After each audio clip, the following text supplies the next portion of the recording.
Test cricket দুই স্তর বিশিষ্ট হলে বড় ক্ষতি হবে বাংলাদেশ ক্রিকেটের, বলেছেন টাইগারদের সাবেক টেস্ট অধিনায়ক মুমিনুল হক। ক্রিকেট বিষয়ক ওয়েবসাইট ক্রিকবাজকে দেয়া এক সাক্ষাৎকারে এই বিষয়টি নিয়ে হতাশা ব্যক্ত করেছেন এই টাইগার ক্রিকেটার। টেস্ট ক্রিকেট থেকে আরও বেশি আয় করতে বিশ্ব ক্রিকেটের ৩ মোড়ল এই দ্বি স্তর কাঠামো বাস্তবায়নে আইসিসিকে চাপ দিচ্ছে। আইসিসির চেয়ারম্যান যেহেতু ভারতের জয় শাহ, তাই ধারণা করা হচ্ছে ২০১৬ সালে না হলেও এবার সেই মডেল বাস্তবায়ন হবে। জানুয়ারি শেষে অস্ট্রেলিয়ার ক্রিকেট বোর্ড প্রধান মাইক বার্ড এবং ইংল্যান্ড ক্রিকেট বোর্ড প্রধান রিচার্ড থমসনের সঙ্গে এই বিষয়ে গুরুত্বপূর্ণ মিটিং আছে জয় শাহর। নতুন কাঠামোতে টেস্ট র্যাঙ্কিংয়ের শীর্ষ ৭ দেশ প্রথম স্তরে এবং শেষ ৫ দেশ খেলবে দ্বিতীয় স্তরে।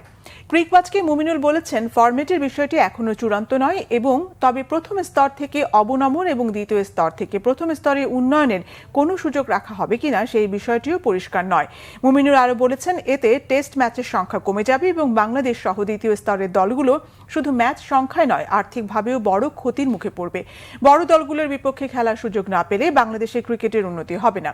বাংলাদেশের এই সাবেক অধিনায়কদের মতে, এতে টেস্ট ক্রিকেটকে ঘিরে আকর্ষণ কমবে এবং সাদা বলের ক্রিকেটের প্রতি ক্রিকেটারদের আগ্রহ বাড়বে, যা প্রকারান্তরে ক্রিকেটেরই ক্ষতির কারণ হবে।